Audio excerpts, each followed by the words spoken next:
What's up, ladies and gentlemen? It's Lou T. Back again, 21 and up. You know what's going on here. All right, yo. Exciting news. Exciting news. Jets win. Jets beat the Bengals.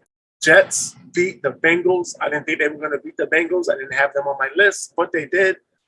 And that's very, very, very exciting.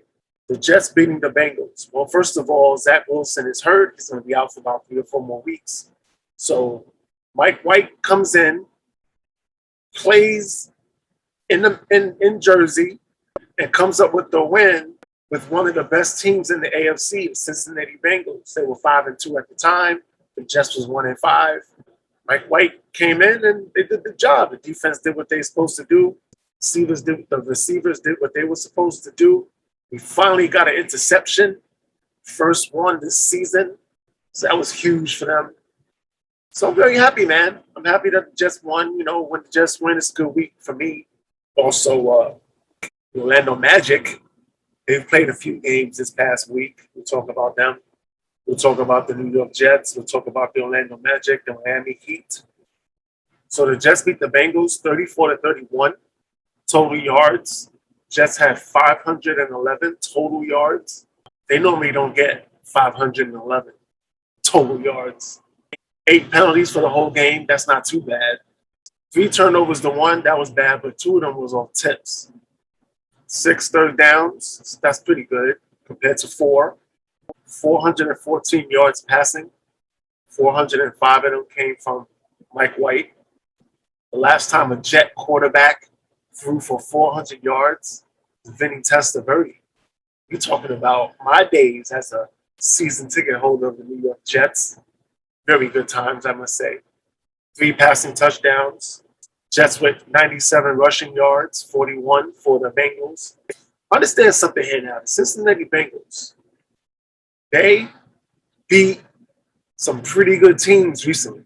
So what happens is, I think, is playing a team like the Jets becomes a trap game. And that's that game in between the real game that you're waiting for, you know? And they were like, oh, it's the Jets. And the Jets went in there and punched them in the face with the new quarterback starting his first game and a team that came off a debacle of a game last week against the New England Patriots. For what the Jets did, you got to praise them. And then hearing some of the interviews of the players, they feeling really good. You know, Mike White, he's feeling really good. And the guys are really good. I mean, they got the win. You know, once again, the Jets are still a young team. Don't forget that. You know, and a lot of core players were hurt, especially this game. When the starting quarterback is out, the number 1 wide receiver is out, your number 1 defensive player is out for the season already. So you got some challenges you need to overcome with that. You know, Michael Carter, the running back, 15 attempts, 77 yards and a touchdown. I'll take that. Okay, so last week when the Jets played the Patriots, I said if the Jets scored a touchdown in the first quarter, they'll win the game. Well, not only did the Jets win the game this week against the Bengals, they also scored a touchdown in the first quarter, which I said if they did, they would win. Just the wrong game, but I still think that if the Jets get to score in the first quarter, they might end up having a chance to win those games. So not only did the Jets score in the first quarter, they also scored on the first drive. Not only did they score on the first drive, they scored a touchdown on the first drive. So you got to give them some credit for that. You know, you can't sit here and say that this team isn't working hard. That's impossible to say about this team. They're working hard, but they're a bunch of young kids. It's going to take them some time to really get it right. So next Thursday, which is 3 days from when I'm recording this, the Jets are going to play Thursday night football. They're going to play the Indianapolis Colts, and these guys are coming off a high, super high of them beating one of the best teams in the AFC. So I'm pretty excited for Thursday. I will be ready to go and watch that game.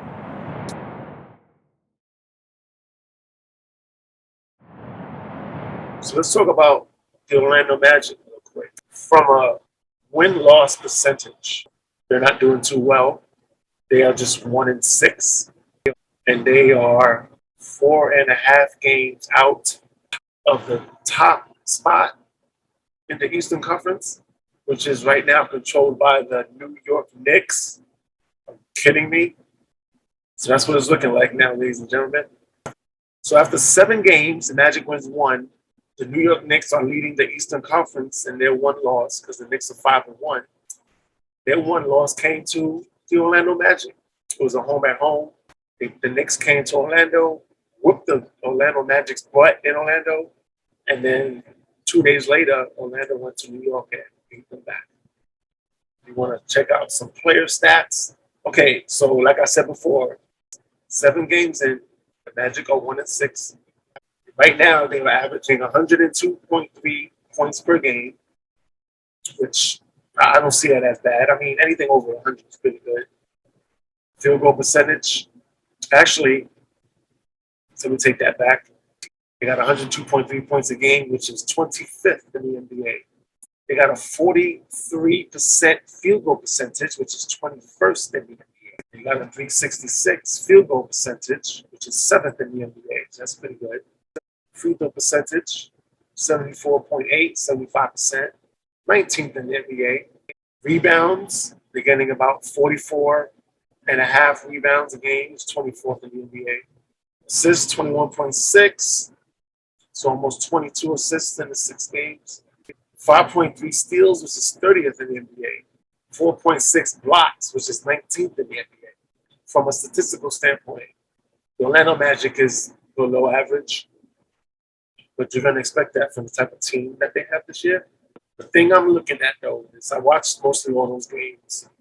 What I see is they play very well. They play hard. They play pretty good defense. They're blocking shots. Mo Bamba's in there blocking shots. And guys are playing pretty good defense. You know, Suggs taking it to the hole. Cole Anthony's launching up some pretty good shots. Franz Wagner, the younger brother of Mo Wagner, is you can see the confidence in him. Like, he's confident. You know, it looks like he could take the shot, and he's cool with taking it. The problem that I see, though, is they are having a hard time closing. So if you go back to what I said last week or the week before, when I was like, one player makes a shot, give the ball back to that player to let him create again, and have him continue to create until someone else does something, and then you give them the lane for them to create. So Cole Anthony takes a shot, he makes it, go back to Cole Anthony. Keep going back to Cole Anthony until someone else makes a shot. Suggs makes a shot, start going to Suggs. And the reason why I'm saying to do that is because of what's happened this past week. So what happened this past week is they're in the game, it's close, it's tight, but then you can tell that the team they're playing against, the one that's going to close down the game, give me the ball, get out of my way, and let me take care of this. That's what the Magic don't have. Well, how do you create that? Create that by keep going to the same person. Let them build the confidence that, hey, 3 minutes left in the game. I got to shut this down. We got to get this win. We got to keep it moving. And I think that's how you develop that with these young players. You give them the green light that when they do something, they know already that when they go on the other end to play defense, when they come back to the offensive end, they know it's going to be their turn to shine again. And they don't have to shine with a shot. They can shine with an assist, or they can shine by just running the play. And maybe they get the ball at the end to do the creating when the shot clock is on its way down to 0. Cole Anthony, through his 7 games so far, is averaging 17.7 points per game, 5 assists per game, 7 rebounds a game. The rebounds I like. I like it when Cole Anthony is getting rebounds. Obviously, when you got your 6'3" guard grabbing rebounds, doing something pretty good there, buddy. Field goal percentage at 44.4%, free throw percentage 81%. And this is his second year in the league, and he's playing like someone that's got nothing to lose. I think he's playing with some reckless abandon. He's just all over the place trying to get stuff done. Next, we have Jalen Suggs. He's a 6'5" guard. Now, Cole Anthony, Jalen Suggs are both point guards, but you could put them both in the backfield because they're both tall. Like, Cole Anthony's 6'3", Jalen Suggs is 6'5". So I'm sorry, they're not that tall, but they're very quick. So you want to use their quickness. They should get a lot of steals. He's averaging 12.7 points. This guy's a rookie, Jalen Suggs. He was the number 5th pick. The Magic picked him number 5 overall, averaging 12.7 points per game, 4 assists, 3.5 rebounds, 30% field goal, 86% free throw. Okay, so he's got the 86.2% free throw percentage, which is good. And usually when someone's shooting 86% from the free throw line, they're a pretty good shooter. But he is a rookie, so he has a tremendous upside. So the 30% field goal percentage, that might change as time goes on. If you can get up into the 45 percentage range, then the Magic might start winning some games. But it's not on his shoulders. Keep the confidence, keep it moving. Then you got the next one, Mo Bamba, 7-foot center, averaging 13 points a game, 2.4 assists a game, 9 rebounds a game, shooting a percentage of 53.1%, free throw percentage at 61.1%. I want to see this dude get to about 15 points, over 15. So I want to say 16 points, 10 rebounds, 3 assists, 60% field goal percentage. And the free throw percentage, I'm going to let it slide because he is a 7-footer. And 7-footers have a hard time making free throws. But he is improving. He's improving his 3-point shooting. But I want to see over 10 rebounds. The next starter we have is Franz Wagner, 6'10", 220, averaging 13.9 points a game, 1.9 assists, 3.6 rebounds. All right. So I know he's a rookie, and he was the number 8th overall pick. So Jalen Suggs was the 5th. Franz Wagner was the 8th. I like his energy. He plays with a lot of energy. Plays with a lot of confidence. I want to see these averages go up, though. I think he can get over 15 points, get over 3 assists, and you got to do a little bit better on rebounds. Now, he's not the biggest dude on the planet, but I think we can get to about 5 or 6 rebounds a game. 49.4% field goal percentage can go up a little bit, too. And I'm going to leave the 71.4 free throw because that's not bad, especially for a rookie, especially for a 6'10" rookie. All those numbers, as time goes on, go up as his experience grows. The last starter that I haven't spoken about yet is Mr. Wendell Carter Jr., 6'10", another big guy. So we got 7 foot, 6'10", 6'10", 6'5", 6'3". He's averaging 12.6 points, 2 assists, 9.3 rebounds, at 51.5% field goals, and 76.9% free throw. So I think this dude needs to grab some more rebounds. This is a strong guy. He's a lot bigger than Mo Bamba, Franz Wagner. I want to see about 12 rebounds. Give me 15 points, 12 rebounds. I'll take the 2 assists. Give me instead of a 51.5%, give me 55%. He likes to shoot the 3. Mo Bamba shoots the 3, and Franz Wagner, he shoots the 3. So I like this Magic team. I think they're going to play very hard. I'm not going to win many games because they don't have that closer. I mean, they have the closer, they just don't know who's going to be yet. Like, they don't have that down pat yet. End of game is what they want to do.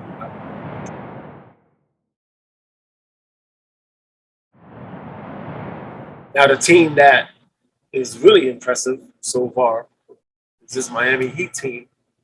So this Miami Heat team is pretty much the opposite of the Orlando Magic team at the moment. The Miami Heat are 5-1.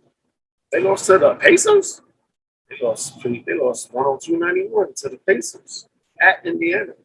So whoever they play tonight, the Dallas Mavericks, they're gonna get it.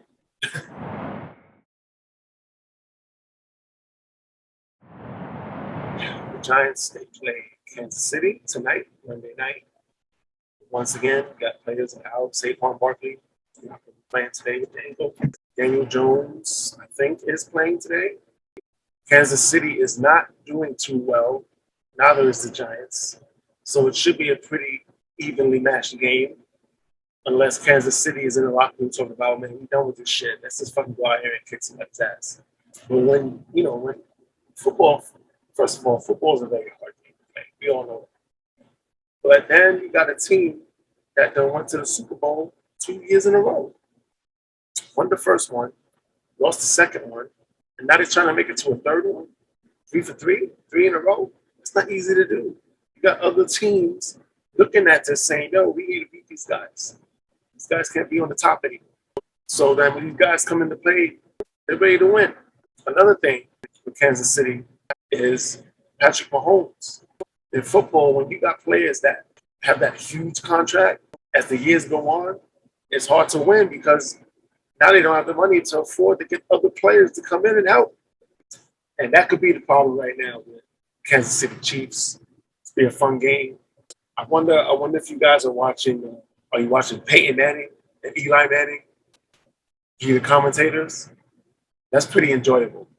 Although I'm not a huge fan of Peyton because he decided to stay in school the next year, so he wouldn't get drafted by the Jets. I know people are saying that's not true. I'm gonna stick to it. And then he was in our division when he got drafted. At that time, now the Indianapolis Colts are not in our division, but they were at the time. And we had to see this dude twice a year for the first 3-4 years of his career. So, but during that time, the Jets were okay. It wasn't a very bad team like they have been in the past few seasons. But then he goes on to go to 2 Super Bowls, wins one. But we're not going to go talk about the Denver. We're just talking about the Colts because we're talking about Peyton and we're talking about that's the team that the Jets will be playing this week. So that's cool. But I like it. I like Peyton and Eli. I don't hate Eli Manning. He was a quarterback of the Giants his entire career. He got 2 Super Bowls during that time, beating the Patriots both times, the Patriots and Tom Brady. So that's good. So when I watch my Monday Night Football games, that's who I watch. Peyton and Eli all the way. Let's go.